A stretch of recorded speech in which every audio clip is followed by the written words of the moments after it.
लगातार सूचनाएं जो सावधान कर दे, ताजा तरीन खबरों के साथ हाजिर हूं मैं आलोक सांडल्य। आप देख रहे हैं खबरों की हकीकत सीमांचल न्यूज। कटिहार की विकास की बात करें तो कई महत्वाकांक्षी योजनाएं पूरी हुई हैं और कई योजनाएं पूरी की जानी है।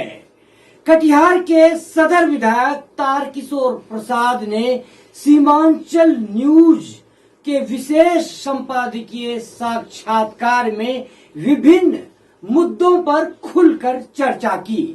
उन्होंने कहा कि शोर शराबे के साथ नहीं बल्कि शांति के साथ उन्होंने कटिहार के सभी पहलुओं पर विहंगम दृष्टि रखते हुए विधानसभा में आवाज सतत उठाते रहे हैं और इसी का नतीजा है कि कटिहार के तमाम शहरी क्षेत्रों में सड़कों का जाल बिछ गया है। आवागमन की अब लोगों को दिक्कतें नहीं हो रही है। हालांकि जल जमाव की समस्या को लेकर ड्रेनेज सिस्टम पर अभी बहुत कुछ किया जाना है। इसी के साथ गौशाला गुमटी भी प्रस्तावित हो चुका है। कटिहार के सदर विधायक तारकिशोर प्रसाद ने कहा कि अगर वे दोबारा चुनाव जीतते हैं, कटिहार की जनता अगर उन्हें फिर से मौका देती है तो वो जो भी बहुप्रतीक्षित कटिहार वासियों की मांग है वे सब पूरा करना चाहेंगे। बिछाई जा रही है। इसी क्रम में खास कार्यक्रम चुनावी चर्चा को लेकर संपादकीय साक्षात्कार में आज हमारे साथ हैं कटिहार के लोकप्रिय सदर विधायक तारकिशोर प्रसाद जी।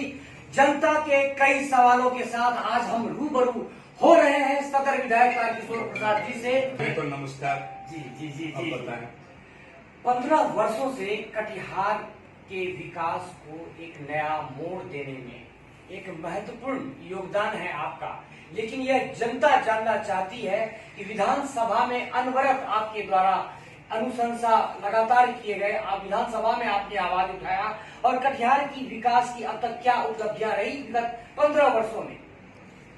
देखिए, पहले मैं आपके जितने दर्शक हैं सबों को नमस्कार करता हूं।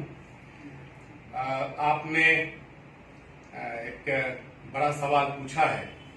लगातार कटिहार विधानसभा क्षेत्र में कटिहार के लोगों की सेवा करने का अवसर कटिहार के लोगों ने दिया है। 2005 नवंबर में मैं चुनाव जीता, उसके बाद एनडीए की भी सरकार बनी। तो मैं उसके पूर्व के वर्षों में जाना नहीं चाहता हूं, क्योंकि जिस रूप में मुझे कटिहार मिला, कटिहार के जो पुराने लोग हैं वो जानते होंगे उस समय अपराध, विकास, शेष चीजों की क्या परिस्थिति थी। लेकिन कटिहार एक अच्छा शहर है। कटिहार को नगर निगम में उत्क्रमित किया गया और किसी शहर के लिए जो उसकी जो बुनियादी आवश्यकताएं होती है उसको धीरे धीरे उस पर हम सबों ने काम करना शुरू किया, जिसमें पहले मैं सड़क से ही शुरू करता हूं कि मुख्यमंत्री नगर विकास योजना के अंतर्गत हमने तिनगछिया जो चौक है वहां से 2 सड़क जाती है। एक फसिया की ओर जाती है और एक सड़क जाती है कटिहार मनिहारी पथ की ओर। तो दोनों पथों पर लगभग कमर भर पानी वर्षा काल में जमा रहता था। एक भी गाड़ियां उस सड़क से नहीं जा पाती थी। उस रास्ते में पड़ने वाले जितने मोहल्ले हैं, खास करके भौराबाड़ी के पास जो स्थिति थी उसको वर्णन करने की आवश्यकता नहीं है। उन दोनों सड़कों का हमने पक्कीकरण करवाया। पटेल चौक से बाजार समिति तक लगातार वो जो आप कृषि विज्ञान केंद्र के बगल से जो एक बड़ा सा नाला गया है, उस नाले का निर्माण हमने करवाया। और इतना ही नहीं, जब आपको स्मरण होगा कि मारवाड़ी पाठशाला में जब हमारी बच्चियां पढ़ने जाती थी तो घुटने भर पानी में तैर के जाती थी। दौलत राम चौक से शिव मंदिर चौक तक की सड़क का निर्माण करवाया। शिव मंदिर चौक से एफसीआई चौक तक का निर्माण कराया। उसे डहेरिया झुलनिया मोड़ तक जाना था, लेकिन उस समय विमर्श हुआ कि इस सड़क को नाला टू नाला बना दिया जाए, जिससे यह सड़क काफी चौड़ी हो जाएगी। इसकी थोड़ी लंबाई घट गई, वो भी आने वाले दिनों में उसका भी निर्माण होना है। जब आप शहर की ओर आना चाहेंगे तो विनोदपुर में का जो मुख्य सड़क है, जो आज काफी व्यस्तम सड़कों में जाना जाता है, चिकित्सीय सेवाएं ज्यादा है, तो वहां भी हमने पक्की सड़क और नाले का निर्माण कराया। गर्ल्स स्कूल रोड इतना वो कंजेस्टेड था, हमारी माताएं बहनें सबसे ज्यादा गर्ल्स स्कूल रोड में जाती हैं खरीदारी के लिए। उस सड़क में पेवर्स और जो नाले का पक्कीकरण और उसका ढक्कन लगाने का काम किया। आप को और मैं इसको थोड़ा विस्तार देना चाहता हूं। आप जब संग्राम चौक जाएंगे तो नगर विकास विभाग की राज्य योजना मद से संग्राम चौक से लड़कनिया टोला होते हुए कुलीपारा चौक तक, जिसे आप रहमत नगर कहते हैं, कुलीपारा चौक तक का सड़क और नाले का निर्माण मैंने कराया। संग्राम चौक से हमारे सुशील जी बहुत ही बढ़िया हमारे नेता हुआ करते थे, और राजू के डेकोरेटर तक उस सड़क और नाले का निर्माण हमने करवाया। और इतना ही नहीं, खास करके जो कटिहार शहर में जो ग्रामीण परिवेश लिए हुए हमारे कुछ मोहल्ले प्रारंभिक काल से बने हुए थे, जहां विकास की सुविधाएं पहुंची तक नहीं थी। बगुआबाड़ी की सड़क मैंने निर्माण करवाया। छीटाबाड़ी से बगुआबाड़ी का ब्रिज रोलिंग करवाया। अब उसमें पक्कीकरण करने की योजना बन रही है कि वो मुख्य सड़क बन जाए। अभी रेल गुमटी के द्वारा लोगों का आवागमन होता है। इतना ही नहीं, आपको मैं ले चलता हूं रेल का जो ये पश्चिम भाग है शहर का, जिसमें वार्ड नंबर 1 से लेकर गौशाला और हवाई अड्डा तक के सारे कई मोहल्ले उसमें हैं। इधर विकास नाम की कोई गंगा की एक बूंद भी नहीं पड़ी थी। अगर कटिहार पूर्णिया सड़क को छोड़ दिया जाए और कटिहार मनिहारी पथ को छोड़ दिया जाए, तो एक भी सड़कों का निर्माण पूर्व के काल में, एनडीए के पूर्व का जो कालखंड रहा है उसमें नहीं हुआ था। और बाद में फिर कटिहार नगर निगम के द्वारा हमारे माननीय सांसद, माननीय विधान पार्षद, स्वयं मेरे द्वारा सारी सड़कों का निर्माण कराया गया। हवाई अड्डा की क्या स्थिति थी आपसे छिपा हुआ नहीं है। मोहल्ले का राम सभा और ये गौशाला की स्थिति क्या थी आपसे छिपा हुआ नहीं है। वो सारा विकास ये हमारा जो नगर निगम है, जो नगर विकास के द्वारा भेजे गए राशि से काम करती है, स्थानीय संसाधन से भी काम करती है। उन लोगों ने काफी मेहनत की अपने अपने मोहल्ले ने। इसको और थोड़ा सा विस्तार देना चाहते हैं। भेड़िया रेखा की सड़क नगर निगम के द्वारा, उसके बाद शेष सड़क को मैंने उसका काम करवाया। अब भेड़िया रेखा में और भी कई सड़कें थी। आप चले जाएं जो टीवी टावर की जो सड़क है उसमें कई सड़कों का निर्माण हमने कराया। एक लंबी फहरिस्त है। ये तो मैं एक वानगी में दे रहा हूं, क्योंकि इस इंटरव्यू में पूरे विकास को समेटा नहीं जा सकता है। छोटी बड़ी कोई भी समस्या। और इतना ही नहीं, हमारे पूर्व के जो जनप्रतिनिधि थे, उनके घर के सामने की जो सड़क है कि कितनी खराब हालत थी, उस सड़क का निर्माण मैंने रामकंठू हाई स्कूल तक मैंने करवाया। तो ठीक है, मैं किसी नाम में या किसी के छोटी बड़ी कोई भी समस्या हो इसमें कोई दो राय नहीं कि सड़कों का जाल बिछा आपके अथक प्रयास से।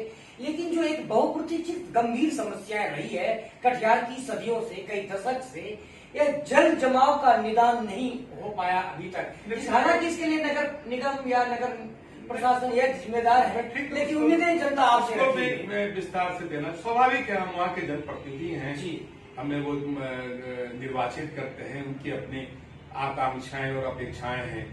कटिहार का हर नागरिक कटिहार को अच्छा देखना चाहता है, उसमें मैं भी शामिल हूँ। लेकिन मैं आपको बताना चाहूंगा कि कटिहार में जो एमजी रोड है वो धीरे धीरे अब इधर के वर्षों में जल जमाव की स्थिति है, ये भी मैं एक बता देना चाहता हूं कि एमजी रोड का भी जो एक नाला है उसका निर्माण हमने करवाया, लेकिन उसमें जो मूल बातें हैं कि विगत 2 वर्षों से कटिहार नगर निगम के सामान्य बोर्ड की बैठक नहीं हो पाई। महात्मा गांधी पथ के सड़क का ऊंचीकरण और उसके दाहिनी ओर नाला का निर्माण, और वो नाला पानी टंकी चौक से हरजाल चौक तक जाएगी। 2 करोड़ से ज्यादा का वो डीपीआर बनकर पड़ा हुआ था। अभी योजना पुनः बैठक में पारित हुआ और वो फिर नगर विकास विभाग में प्रशासनिक स्वीकृति के लिए भेजा गया है। इसी प्रकार से जो गामी टोला में जो जल जमाव होता है, गामी टोला का भी प्रस्ताव 2 वर्षों से लंबित था और वो प्रस्ताव भी कटिहार निविदा में चली गई है। तो और सड़कें हैं जहां जल जमाव की स्थिति को देख रहे होंगे। अनाथालय रोड का जल जमाव है, हाई स्कूल पारा का जल जमाव है। अनाथालय रोड का जो जल जमाव है उसके लिए भी इस बार की योजना में पारित हुआ। मुझे लगता है कि 1 से 2 दिनों के अंदर वो भी निविदा प्रक्रिया में चली जाएगी। हाई स्कूल पारा में पहले जल जमाव नहीं होता था, अभियंताओं के गलत निर्णय लेने के कारण जो आप हाई स्कूल पारा की ओर जो अंदर प्रवेश करते हैं सहारा इंडिया के बगल से, तो उसमें दाहिनी ओर नाला को ऊंचा करने की कोई आवश्यकता नहीं थी। ये अभियंताओं के चूक से हुआ है और उसमें अस्थायी ढक्कन लगा दिया गया। इसलिए इस वर्षा में आप देख रहे होंगे कि हाई स्कूल पारा में इसके पहले हाई स्कूल पारा में जल जमाव नहीं होता क्योंकि वो सड़क सीधे बाईं ओर से लाल कोठी की ओर चली गई है और मजार के पास से दाहिनी ओर से वो सड़क निकलकर महेश्वरी अकेडमी के बाउंड्री वॉल के पैरेलल में सीधे उस सड़क को अस्थाना जी के घर से फिर बाईं ओर मुड़कर मनोज शर्मा जी का जो अंत में घर है, जहां अपने शर्मा समाज के लोग वहां रहते हैं, जो घेगुआ में आया जाया करते थे, उनको पक्की सड़क और देने का काम मैंने किया है। लेकिन आपको पता है कि इस बार 2016 में वर्षा 355 मिलीमीटर हुआ था और इस बार लगभग 500-550 से ज्यादा मिलीमीटर रिकॉर्ड वर्षा हो गई।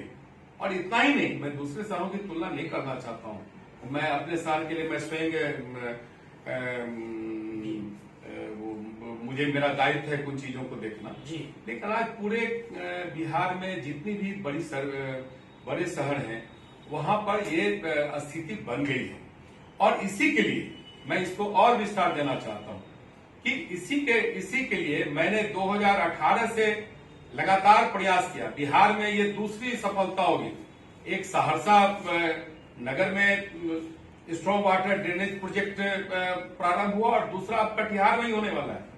पहले 3.5 अरब का डीपीआर बना था कटिहार नगर निगम और बुडको के सहयोग से, लेकिन वो बड़ी राशि थी। सरकार इतनी बड़ी राशि देने में थोड़ी उनको कठिनाई हो रही थी, इसलिए उसको संशोधित करके 1 अरब 93 करोड़ का वो जो परियोजना है उसकी तकनीकी स्वीकृति बुडको ने दे दी है। बुडको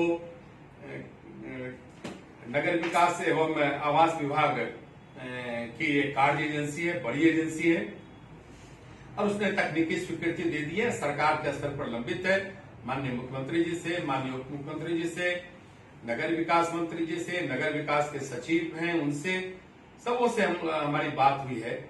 मुझे लगता है कि चुनाव के बाद आप सबों के आशीर्वाद से एनडीए की जब मजबूत सरकार पुनः बिहार में आएगी तो इसे मैं कार्य रूप दूंगा। मेरा ये ड्रीम प्रोजेक्ट है कटिहार का, क्योंकि मैं बहुत तात्कालिक योजना पर काम नहीं करता हूं। उसके लिए हमारे कटिहार का नगर निगम है जो छोटी छोटी चीजों को देख रहे हैं, नाले की सफाई देख रहे हैं, गली को देख रहे हैं। तो ये मेरा ड्रीम प्रोजेक्ट है और इसे मैं लागू करूंगा, तभी कटिहार से जो जल जमाव है इससे हम सबों को निजात मिलेगी। और ये जो 1 अरब 93 करोड़ की जो योजना है इसका 3 वाटरफॉल है। एक कारीकोसी में है, एक रोजितपुर में है, एक मिर्चाईवाड़ी के से आगे उसे या तो हृदयगंज के पास या फिर उसे कोलासी पुल के पास हमारी गिराने की योजना है। ये 3 वाटरफॉल है जिसको कि करना है और इससे अस्थायी निदान होगा। लेकिन उसके बावजूद भी कटिहार नगर निगम सक्रिय हुई है और हमारे सम्माननीय महापौर, सम्माननीय उप महापौर और हमारे जो नगर आयुक्त हैं, हमारे अभियंता हैं, लगातार सब लोग परिश्रम कर रहे हैं। जो संसाधन है उसमें सारी चीजों को एक अच्छा परिणाम देने का प्रयास किया है और मुझे लगता है कि आने वाले दिनों में इसको और बेहतर ढंग से कर सकेंगे।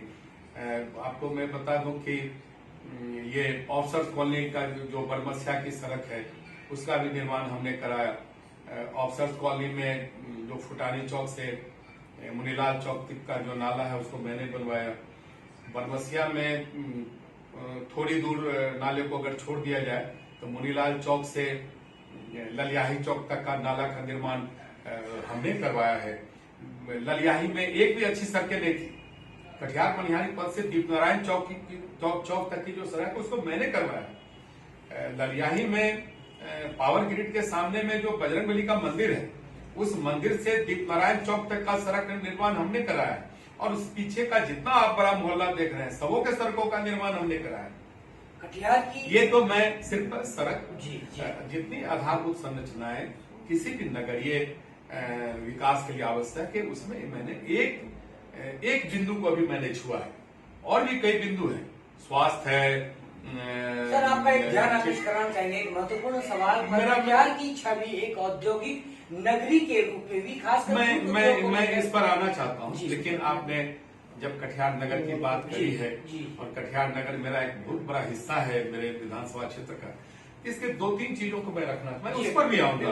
वो हमारी भी पीड़ा है जी, क्योंकि आपकी भी पीड़ा है और हमारी भी पीड़ा, क्योंकि हम सब कटिहार के प्रति प्रतिबद्ध हैं। चाहे पत्रकारिता के क्षेत्र में प्रतिबद्धता आपकी हो, इसके माध्यम से नगरीय जो कठिनाइयां हैं उसको कैसे अपने जनप्रतिनिधियों के पास रखें, आप बेहतर ढंग से रखते हैं रहे। आलोक जी आपका तो एक बड़ा ट्रैक रहा है केडीसी से और यहाँ तक की यात्रा में आपने हमेशा एक साहित्यिक परिवेश को देते हुए इन चीजों को रखने का काम किया है।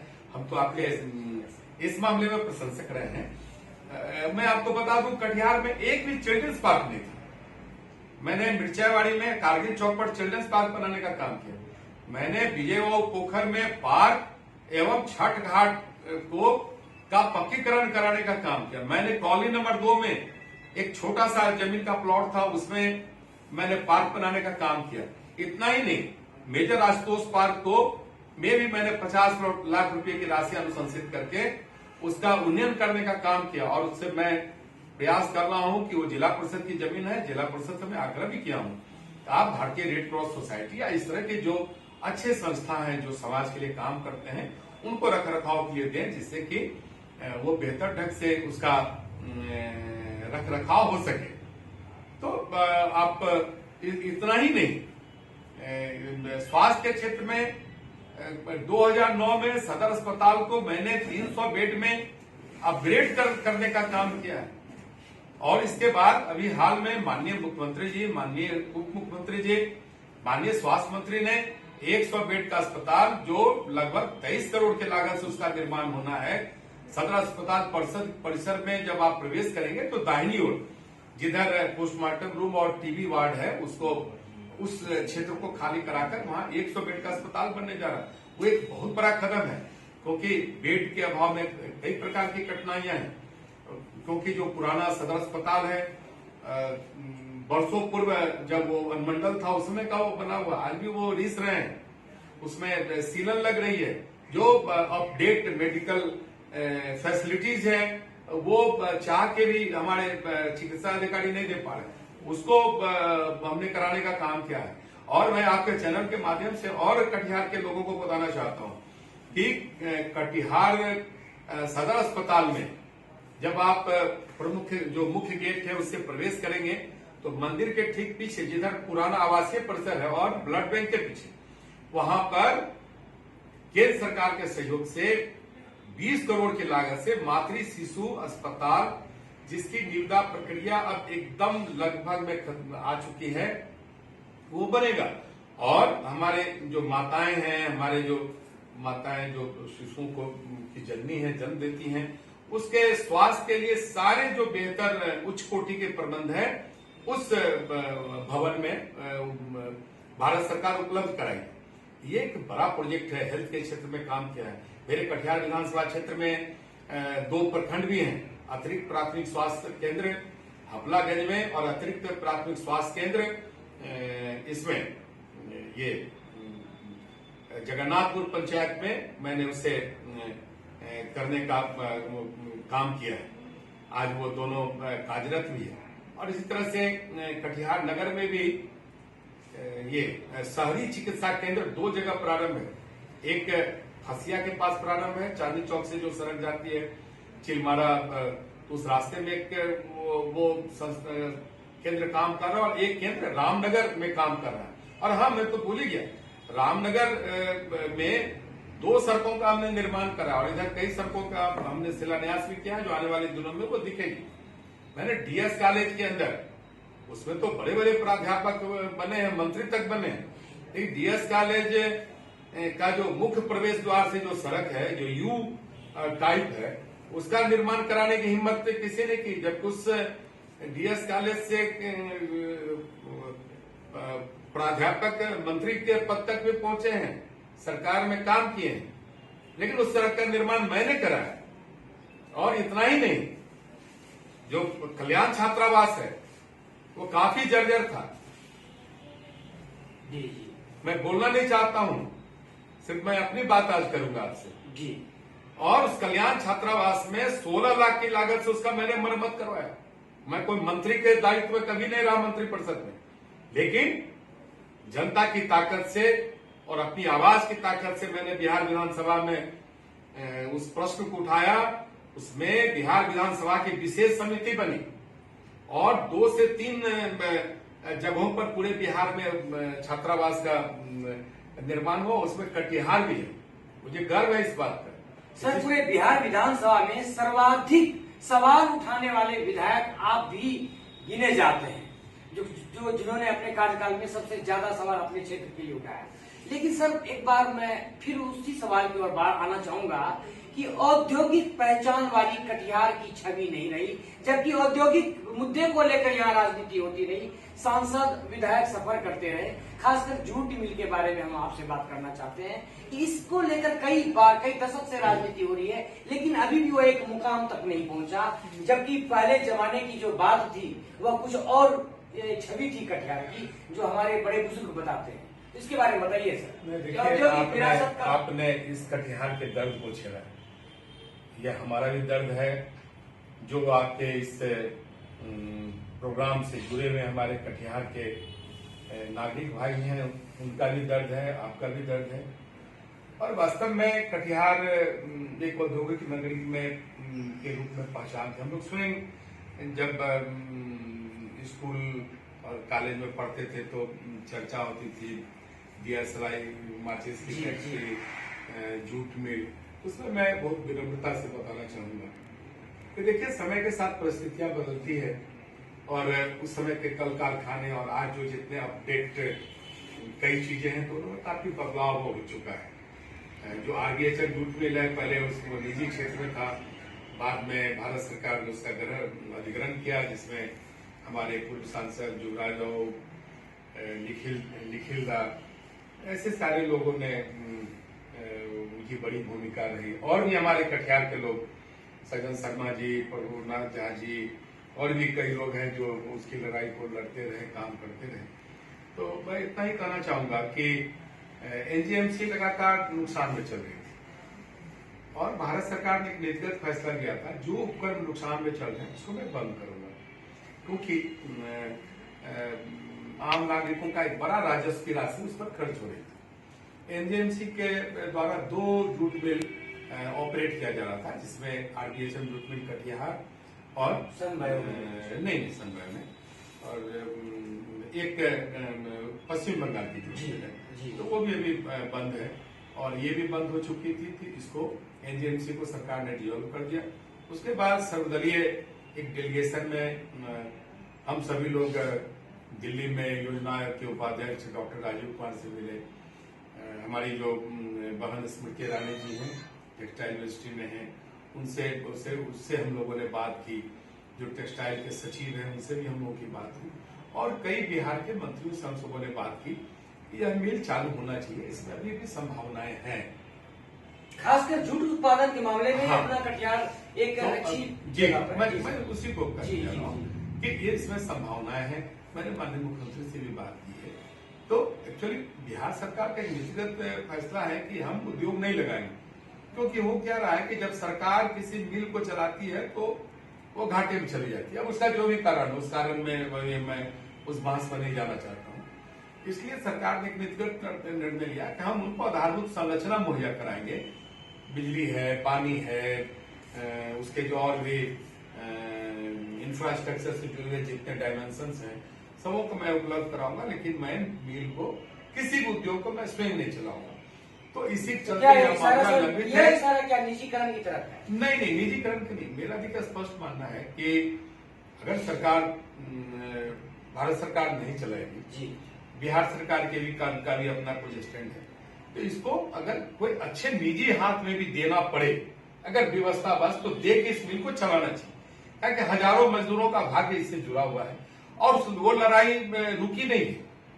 वो लड़ाई अभी भी है।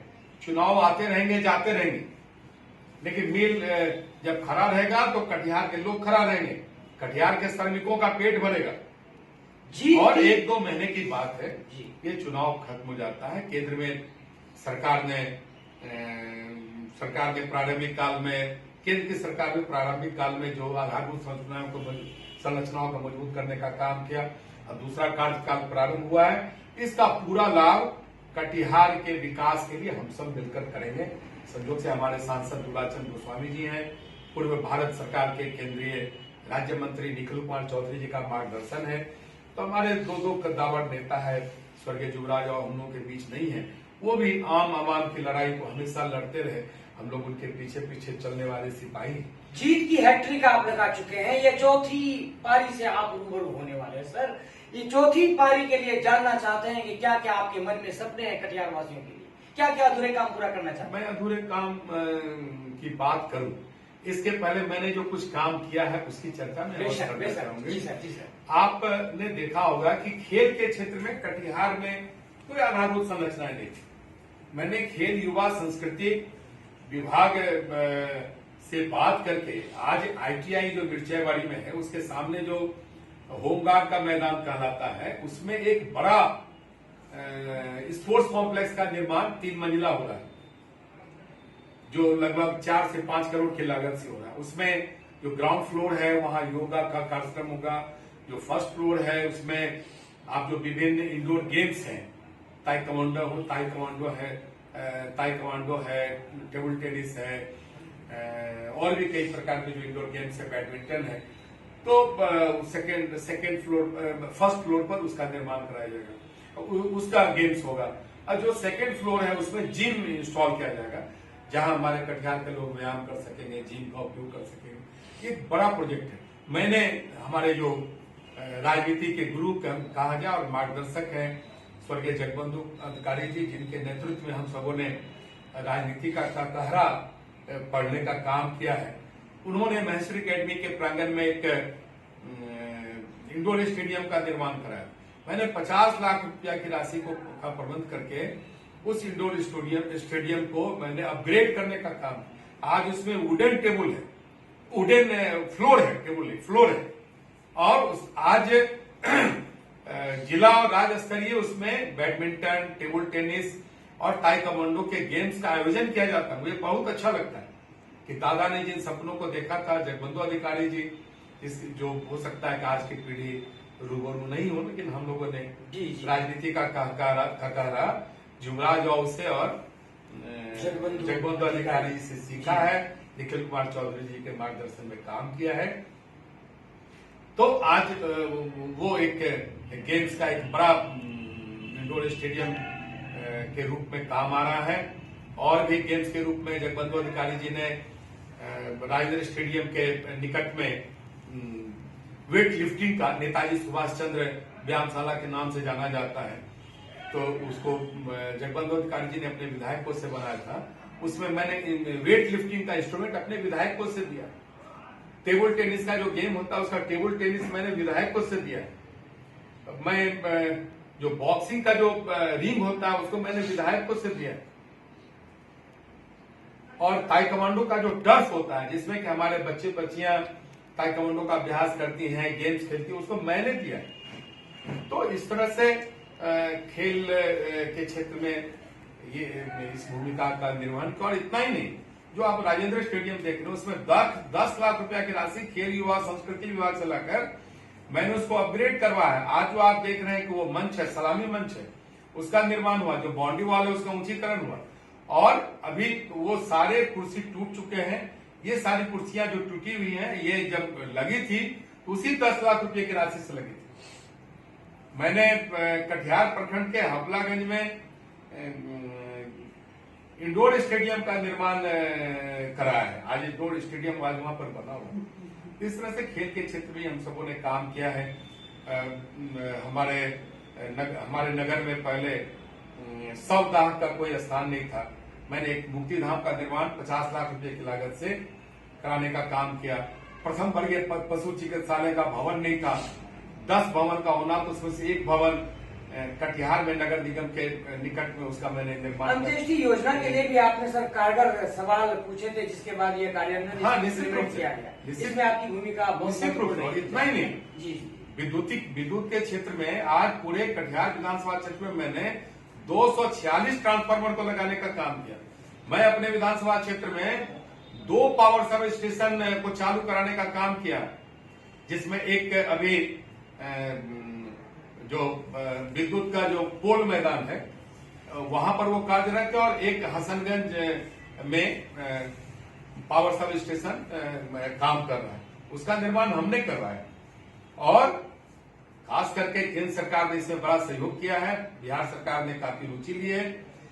आज जितने भी छोटे छोटे टोले हैं, चाहे नगर के हों या ग्रामीण क्षेत्र के हों, आज सारे इस तरह के जो अछूते, जहां विद्युतीकरण नहीं था, लोग बांस पोल के सहारे अपने घरों की बिजली अपने घरों को के लाइट्स को जला रहे थे, वहां मैंने विद्युतीकरण कराया, रिकंडक्टिंग का काम कराया। जहां जर्जर तार थे वहां रिकंडक्टिंग काम कराया। आज आप देखेंगे पड़तैली का जो क्षेत्र है, वो सारे क्षेत्र में बंदेवार मतलब मुस्लिम क्षेत्र की बात विशेष रूप से कर रहा है। मैंने कभी कोई परहेज नहीं किया। वो मुस्लिम क्षेत्र है कि हिंदू का क्षेत्र है, वो कटिहार विधानसभा क्षेत्र का भूभाग है। यहाँ का एक एक हिंदू, एक एक मुसलमान और एक एक ईसाई कटिहार का बेटा है, और उसके विकास के लिए मैं काम किया। मुझे कहाँ मत मिलता है नहीं मिलता है, इस बार अगर आप चुनाव जीतेंगे तो क्या क्या काम करेंगे? और एक बात सर, और इसी के साथ आप जीत के प्रति आश्वस्त हैं, विश्वास खुद पर है या कटिहार की जनता पर? जैसे कि आए थे, हमारी पूरी टीम जब पहुंच रही थी तो बड़े आत्मविश्वास से लवरेज आप नजर आ रहे हैं पूरी टीम को हमारी। बस तो विश्वास खुद पर है या कटिहार की जनता पर है? चुनाव जीतेंगे तो क्या क्या काम? इसके पहले थोड़ा सा जी, कि हमारे कटिहार विधानसभा क्षेत्र में 2 प्रखंड है, और उन सारे प्रखंडों में मैं साफ तौर पर कहता हूं, चुनौती देकर कहता हूं कि सपनी हसनगंज छोड़कर हसनगंज प्रखंड में एक भी पक्की रोड नहीं थी। कटिहार प्रखंड में 1-2 जर्जर सड़कें, उसमें पड़तैली में जर्जर सड़क थी, और एक सड़क मनिया पुल से लेकर थोड़ा सा आगे जाकर वो सड़क समाप्त हो जाती थी, मुश्किल से हाफ किलोमीटर। कोई सड़क तक नहीं थी। सारे कटिहार विधानसभा क्षेत्र के ग्रामीण क्षेत्र के लगभग 5-10 सड़कों को छोड़ दिया जाए, छोटी छोटी सड़कों को, लगभग सड़कों का निर्माण मैंने ग्रामीण विकास विभाग के MMGSY और जितनी भी प्रकार की योजना है उससे मैंने करवाया। आज इतनी चकचक सड़क देख रहे हैं। आज मोंगरा की सड़क है, वो सड़क आरसीडी में हिमराज सिंह ने, सम्माननीय हमारे पूर्व पथ निर्माण मंत्री ने उसको कन्वर्सन करवाया पथ निर्माण विभाग में। लेकिन उस सड़क को निर्माण कराने का काम मैंने किया, जिस पर कि एक बड़ा ट्रैफिक आज हसनगंज से लेकर कटिहार प्रखंड तक वो सड़क जाती। सारे सड़कों का हमने उसका पक्कीकरण किया, कालीकरण किया। ये एक बड़ी बात थी, लोग सोचते तक नहीं थे। आगामी कार्यकाल की कुछ और इसके बाद मैं एक चीज और बता देना चाहता हूँ, 2005 से 10 तक डंडखोरा भी मेरे विधानसभा क्षेत्र में था, और उस 5 साल के कार्यकाल में मैंने 30 पुलों का निर्माण कराया, जिसमें 20 पुल सिर्फ डंडखोरा में मैंने निर्माण कराया। नहीं तो डंडखोरा की क्या हालत थी। डंडखोरा में लोगों को किस तरह के वायदों और नारों को देकर वहां का वोट लिया जाता है, मैं नहीं बताना चाहता, मैं इस पत्र में पढ़ना नहीं चाहता। है कि हमारे द्वारा और हमारी सरकार के द्वारा इतने किए हुए काम हैं, उसके लिए आपके पास समय नहीं है कि उतनी देर तक आप समय दे सकें। लेकिन वोट किसी और को उन लोगों ने देने का काम किया, लेकिन उसका विकास को देने का काम हम और हमारी सरकार ने किया। ये इस बात का मुझे फख्र है। और हमारी सरकार ने बुनियादी सवालों को छूने का काम किया। कभी आप सोच सकते थे क्या कि ग्रामीण क्षेत्र में कोई गली बन जाएगा, कोई नली बन जाएगा? कभी कल्पना थी क्या? गांव के लोग आज शुद्ध पेयजल पिएंगे, 400 फीट नीचे के पानी से पानी निकाल कर उन्हें दिया जाएगा। कभी गांव के लोग सोचा था क्या? कभी हमारे विपक्ष के जितने नेता हैं, कभी उन्होंने सोचा था कि उनके घर के आगे पक्की सड़क बनेगी? हमारे विपक्ष के जितने भी हमारे भाई हैं, वो भी हमारे मतदाता हैं, हम भी उनके विधायक हैं। मैं उनसे सवाल करना चाहता हूं, ग्रामीण क्षेत्र में भी लोग हैं, कभी सोचा था क्या कि उनकी सड़कों को हमारी एनडीए की सरकार तारकिशोर प्रसाद बनाएगा? कभी नहीं सोचा था।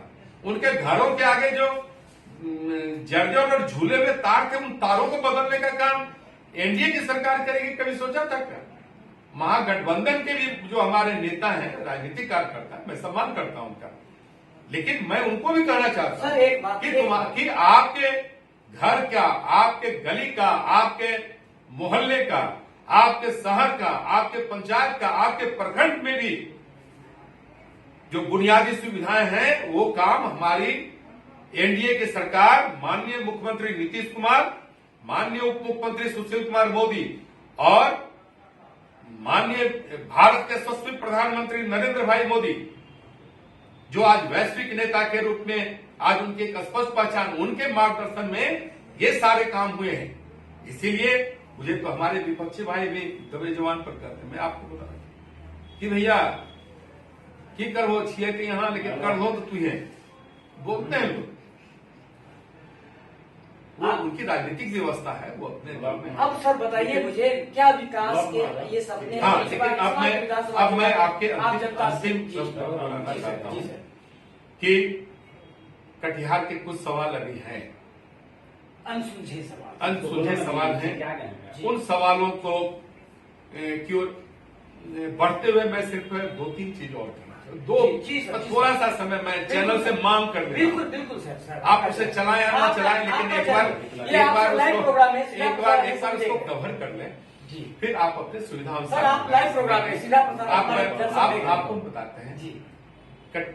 गेराबाड़ी कटिहार NH81 जो गेराबाड़ी चौक से शुरू होकर मिर्चावाड़ी चौक तक आती है, और उसके बाद महमूद चौक से चली जाती है प्राणपुर होते हुए बंगाल की सीमा तक। उस सड़क का निर्माण हमारी सरकार ने करने का काम किया। आज इतनी बिहार का पहला राष्ट्रीय उच्च पथ 81 का ये पहला सड़क है जो पीसीसी बना। इतना ही नहीं, मैं माननीय प्रधानमंत्री जी और माननीय नीतीश कुमार जी और माननीय नंदकिशोर यादव जी और सुशील जी को मैं हृदय से कटिहार के जनता की ओर से आभार प्रकट करता हूं कि कटिहार ऐसे छोटे शहर को उन्होंने 4 लेन से जोड़ने का काम किया।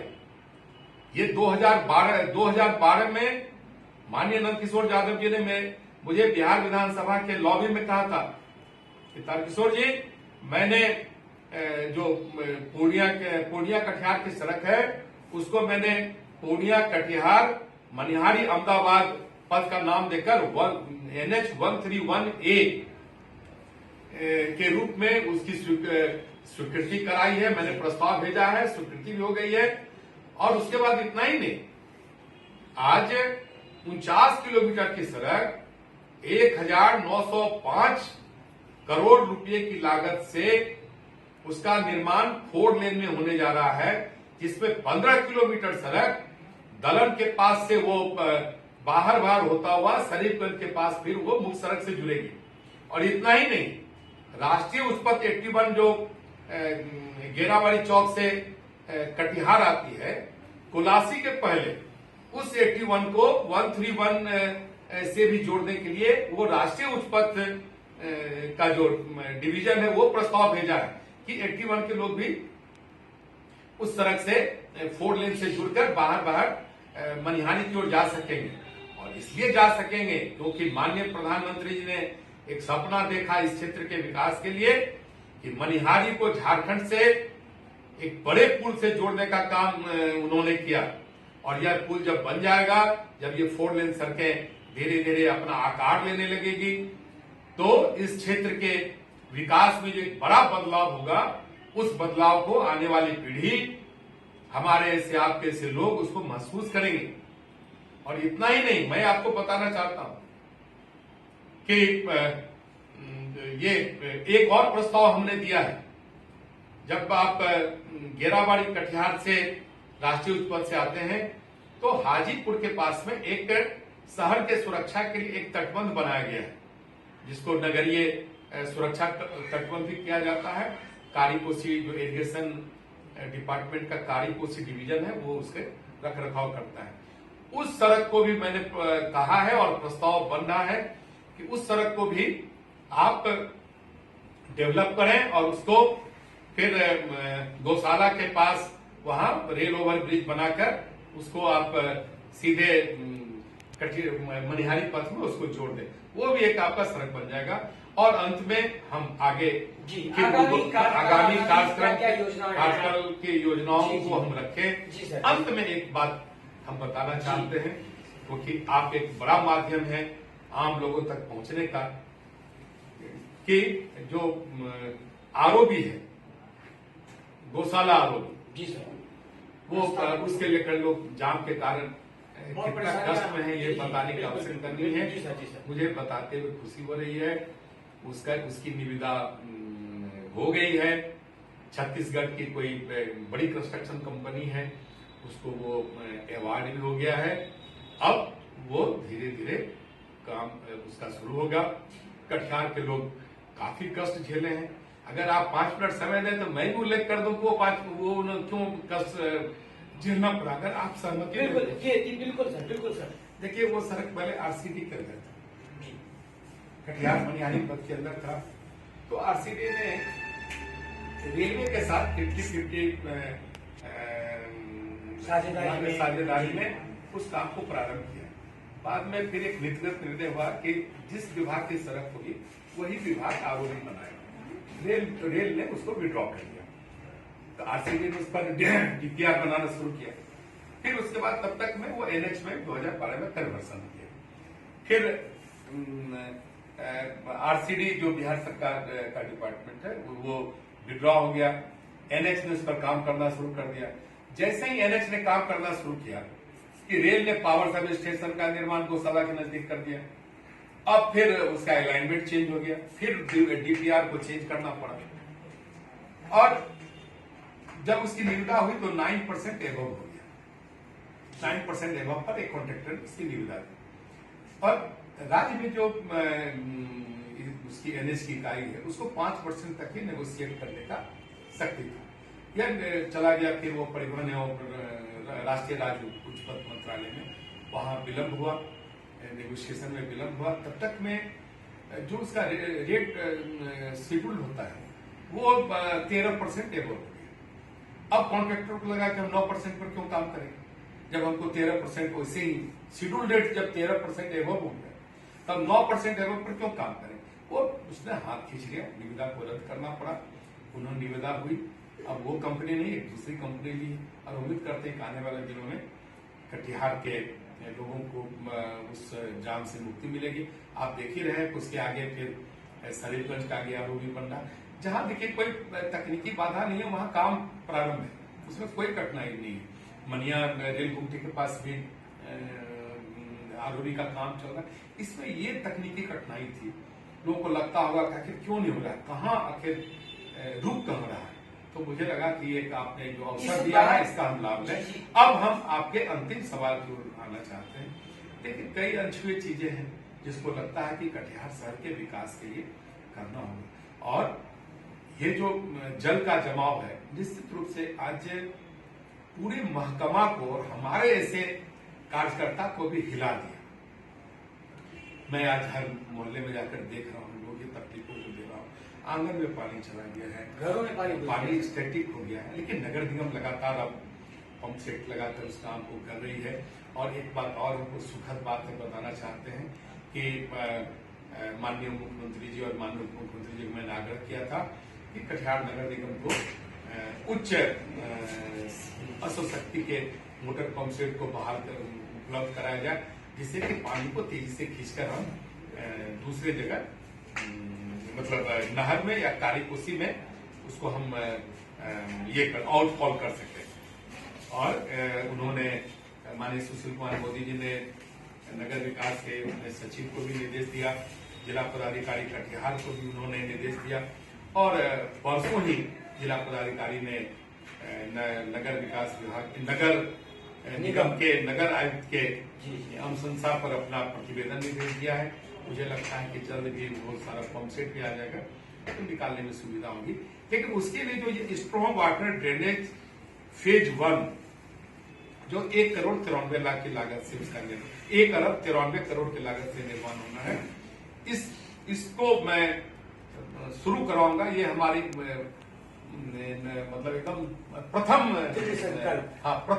में हमारी मैसेज फॉर पब्लिक आगामी विधानसभा चुनाव दूसरा जो है कि आरओबी का काम गौशाला के पास शुरू हो जाए। ये मेरी दूसरा मेरा महत्वाकांक्षी योजना है।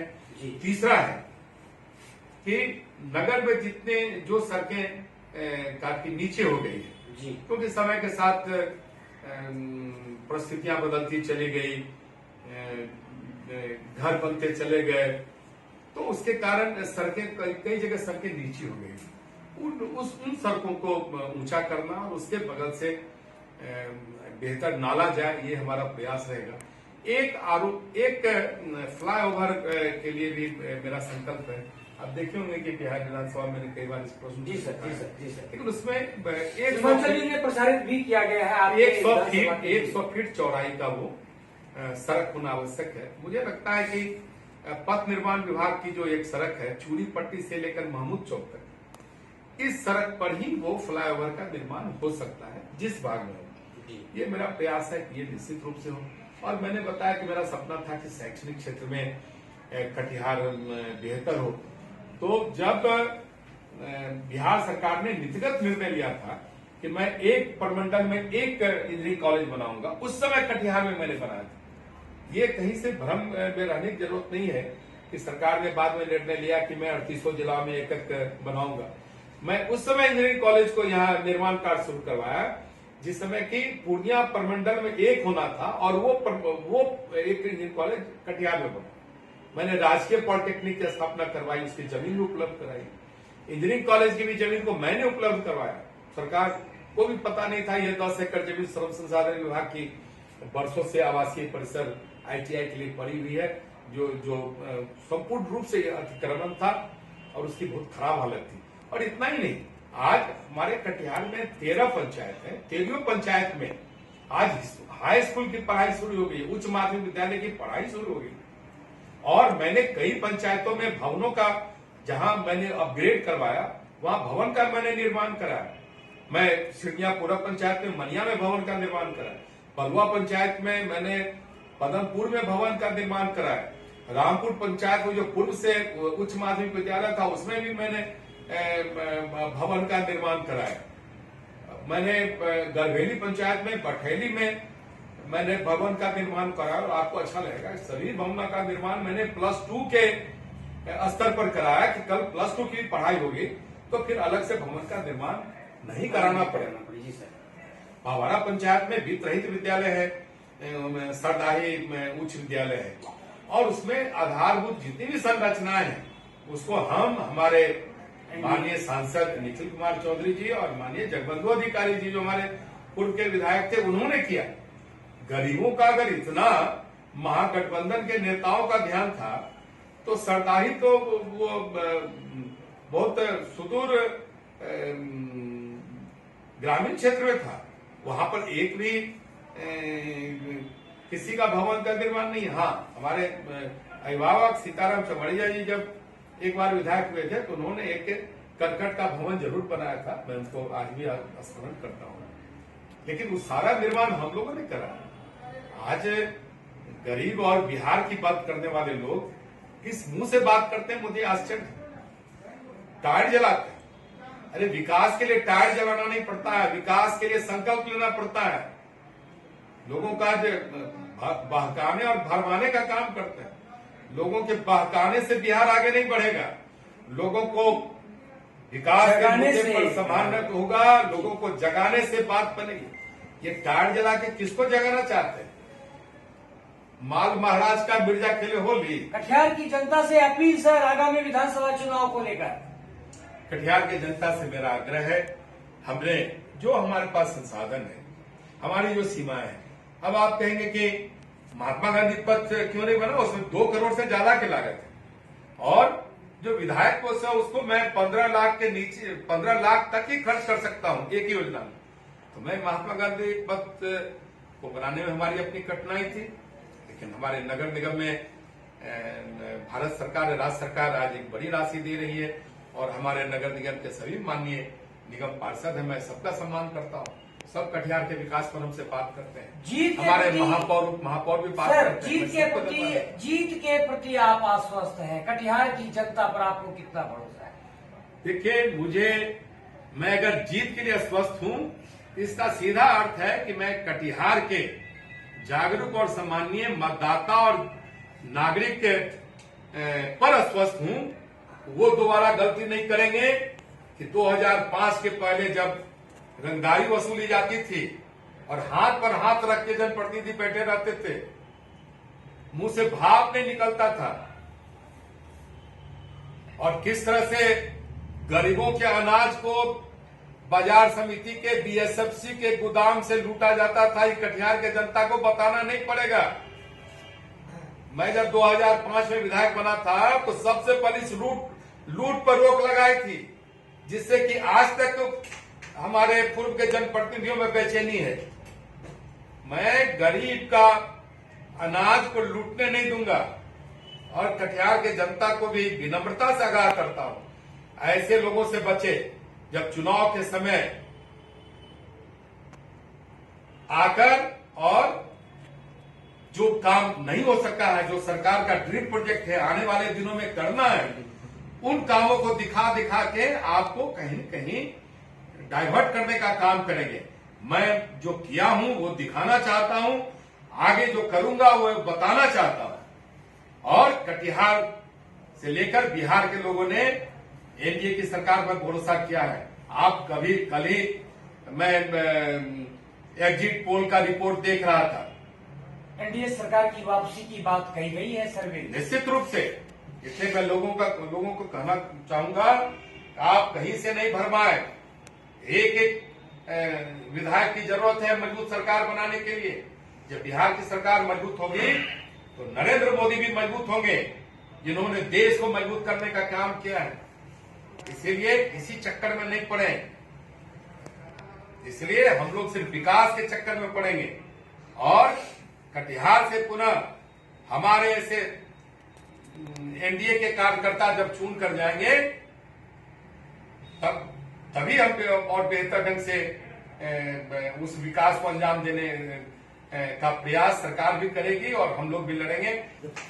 मैं बता रहा था कि जब आप काम के नाम पर वोट देंगे, और 15 वर्षों की बात हो रही है, तो 15 वर्ष पूर्व की भी बात होगी। बिल्कुल सर। 15 वर्ष पूर्व कटिहार में 10 पावर सब स्टेशन थे, और आज 20 पावर सब स्टेशन कार्यरत हैं, 3 निर्माणाधीन हैं। जब आप 15 वर्षों की तुलना करेंगे तो विगत 15 वर्षों की भी बात को बताना पड़ेगा। आज से 15 वर्ष पहले 50 से 55 मेगावाट मुश्किल से कटिहार जिले को बिजली मिल पाती थी, और आज 110 मेगावाट की खपत है। तो एक बड़ा गुणात्मक अंतर आया है। आज सैकड़ों हजारों किलोमीटर रिकंडक्टिंग का काम हुआ, आज सैकड़ों किलोमीटर इलेक्ट्रिफिकेशन का काम हुआ। और जब मैं 2005 में पहली बार विधायक बना, मैंने विद्युत के क्षेत्र में पहला काम, और मैंने बिहार विधानसभा में मेरा बजट पर मेरा भाषण हुआ, उसमें ट्रांसफार्मर रिपेयरिंग वर्कशॉप की स्थापना की मांग हमने कटिहार में करी थी। तो उस समय के तत्कालीन ऊर्जा मंत्री जी ने वो घोषणा भी की, उन्होंने आश्वासन भी दिया, और कटिहार में ट्रांसफार्मर रिपेयरिंग वर्कशॉप की स्थापना हुई, जिससे कि अगर सुबह में बिजली ट्रांसफार्मर खराब होता है तो शाम तक उसका मरम्मत भी हो जाता है। इसके पहले पूरे मोहल्ले में 2005 के पहले पूरे मोहल्ले में चंदा होता था ट्रांसफार्मर जलने पर, तब जाकर उस जले हुए ट्रांसफार्मर को पहुंचाया जाता था पावर हाउस में, विनोदपुर पावर हाउस में, और वहां से फिर ट्रक से जाता था भागलपुर मरम्मत होने के लिए। और आज सुबह में ट्रांसफार्मर जलता है तो शाम तक उसका आपूर्ति बहाल हो जाती है। आपूर्ति हो जाती है। ये गुणात्मक परिवर्तन है। जब 15 वर्षों की बात होगी तो पूर्व के 15 वर्षों में क्या अपडेट्स थे, उस अपडेट्स को भी बताना पड़ेगा। हम पुनः कटिहार के लोगों को हृदय से नमस्कार करता हुआ, प्रणाम करता हुआ, आज इस अपेक्षा के साथ कि आने वाले दिनों में मैं और बेहतर सेवा करूंगा। आप एक मौका दें, मैं सेवा करूंगा। आने वाले दिनों में जो चीजें कहीं न कहीं छूटी है, जो कुछ चीजें जो छूटी है, जो सरकार के भी लक्ष्य में है, मेरे भी लक्ष्य में, वो चीजें अवहेलना नहीं की गई है, उन चीजों को करना है। वो बड़ा प्रोजेक्ट, और उस प्रोजेक्ट पर हम सब काम करके उसका निजात दिलाएंगे। आपको सीमांचल न्यूज संपादकीय साक्षात्कार में अपना बहुमूल्य समय देने के आपको आपने हमारी बात को पहुंचाने का काम किया। आप जो संवाद के जो सशक्त वाहक बने हैं, और अलग सांडल जी के बारे में क्या कहना है, आपको हमेशा नमस्कार, धन्यवाद, कटिहार की सेवा। थैंक यू सर, आपका आशीर्वाद।